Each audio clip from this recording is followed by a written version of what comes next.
In today's video, we have some more signings to discuss, including Blue Jackets goalie Elvis. Plus, we also seem to have a little bit more details on the likely return of the NHL and how it's likely going to work. Let's discuss all that coming up next.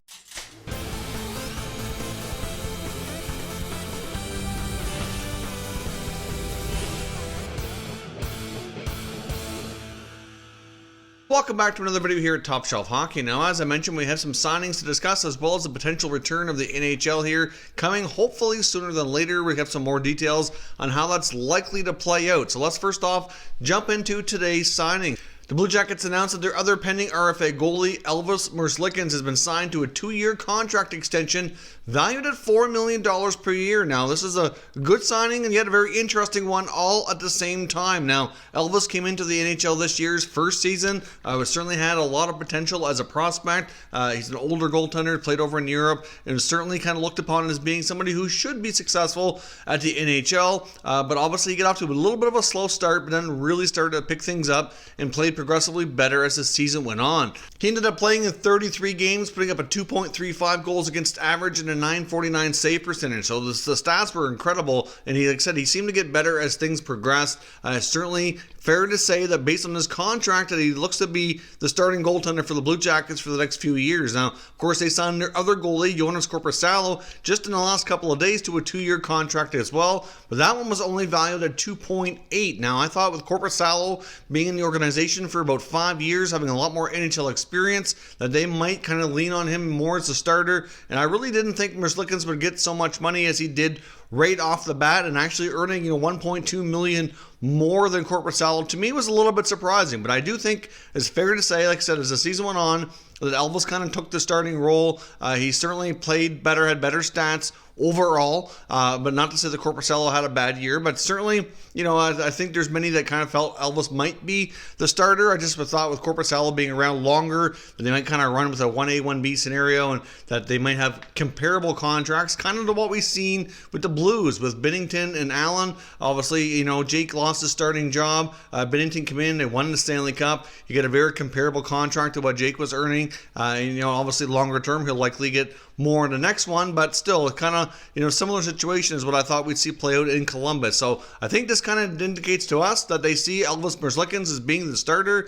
I think it's also fair to say that they see him as being the more capable goalie longer term. So I guess we'll see how this all plans out. But I do think he played well. He's an interesting guy. He's got lots of personality. Good goalie for the Blue Jackets. They didn't miss a beat after losing Bobrovsky to Florida through free agency. Obviously, he had a terrible year in Florida. And these two guys both came in for the Blue Jackets and played very well. And with having two goalies like this signed for a combined $6.8 million for the next couple of years, it's pretty valuable to me. I think Columbus is going to be in good shape that way between the pipes. But I'd love to know what your thoughts and comments are regarding the disparity between the two contracts. And you think this definitely means Merzlikins should expect to be the starter when hockey resumes. Now, we have another signing to discuss here as well, even though this one will not be made official for a little while due to the IIHF transfer agreement needing to be extended. But right now, the Philadelphia Flyers are definitely going to be signing Swedish center iceman Linus Sandin. Yes, he's the older brother of Rasmus Sandin, who's the defenseman for the Toronto Maple Leafs. He's 23 years old. He's been playing over in Sweden. He never came over to the NHL or played in North America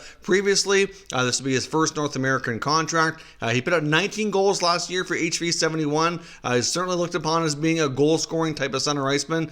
So we'll see how things pan out for him. But this could be an excellent prospect pickup for the Philadelphia Flyers, who already have a pretty deep forward group. They already have a lot of guys there who can play. Many of them are certainly younger. They have a good mix, I think, of vets and younger players. Prospect guys coming up like Morgan Frost as well. Joel Farabee and others that are going to be the younger group of that organization. And then you throw in a guy like him who very well could end up potentially replacing a guy like Nolan Patrick if he can never get his career on track and get past all the medical issues that he's had to overcome here since being drafted. Obviously, he didn't play in 1920 before the season was suspended. Wasn't quite clear how things are going to go for him in the future with the migraine condition he was battling. So this very well could provide them a pretty useful signing. But either way, he looks to be a pretty good hockey player, and I guess we'll see how things work out between him and the Philadelphia Flyers. Now, we have news out of the NHL indicating that NHL players could be recalled to be expected back in their NHL cities as early as May the 15th. Now, that's not all that far away, but obviously because of of everything going on in the world and the travel restrictions and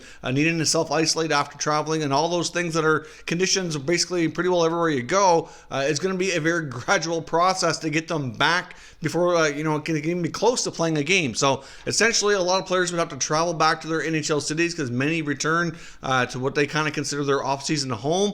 Obviously, some players over in Europe, and they're all spread out between Canada and U.S. depending on where they normally take their time during the off-season. So obviously they'd have to travel to their NHL cities. In most cases, that's going to require them to isolate for 14 days.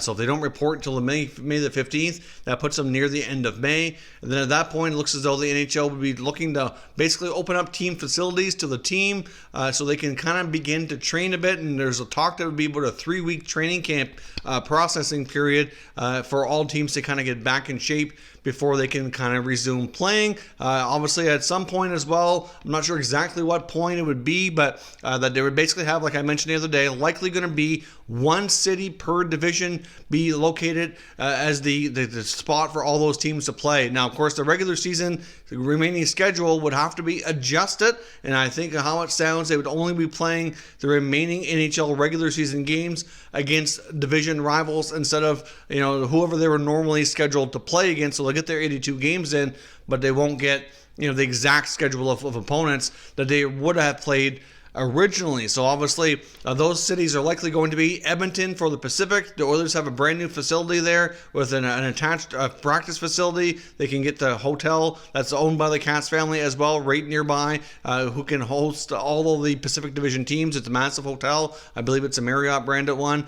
So clearly they're in good shape. Toronto would likely be the Atlantic one. Obviously they have a pretty good facility and all kinds of extra ice services nearby for practices and training and things like that.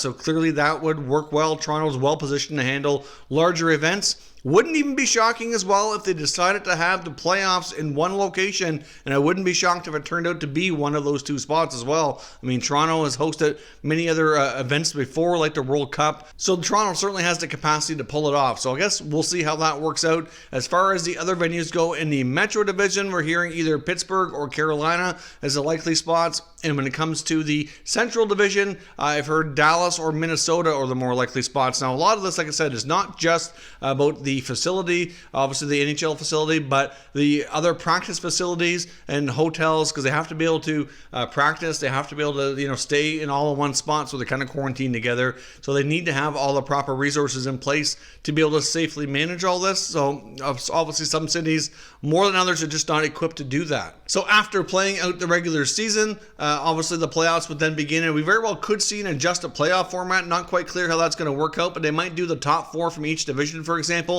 and that way the teams that are playing regular season games against each other could still have a couple of rounds of playoffs in those locations before anybody has to be moved or anything like that, and then kind of go on from there. Now, before any of that happens as well, we very well could see an NHL draft, as I mentioned, and not only would it be in June, it might even be earlier in June than we already were expecting it to be before any of this ever came to be. Now, of course, the NFL had their draft via a Zoom call, obviously all virtually done, so they have a set template basically for the NHL to look at and see what they like, not like, and how they could handle their situation accordingly.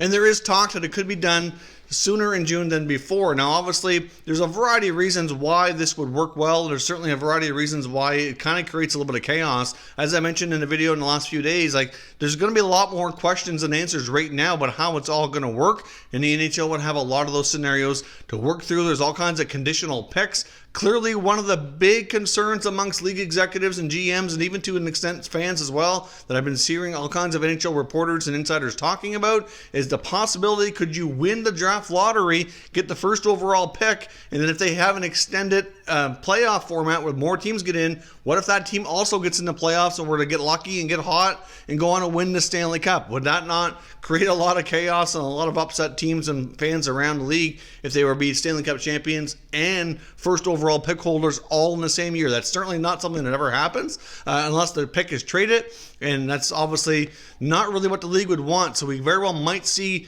the draft lottery go go back to an older format, prior format where they would do one draw. The winner of the draft lottery could move up a maximum of 4 spots.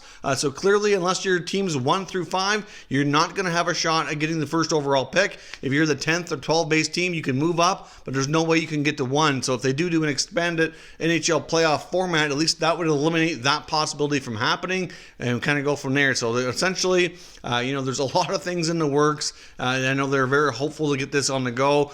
Clearly, they could generate some excitement through the draft and then generate some more excitement through hopefully some things happening sooner than later. So I guess we'll see what happens here with all the draft and the playoffs and resumption of games. But there's a lot of talk over the last few days. There's a lot more actually kind of heating up. And I think we might know sooner than later what their plans might be. Because if they're going to execute this, it won't be too long before they have to make things official and start actually getting these plans firmed up and in place. So let me know your thoughts down in the comments and we can continue discussing further. If you're new to the channel, consider subscribing and turning on your notifications so you don't miss any future content. And give this video a thumbs up if you enjoyed it as well. I'd appreciate it if you did.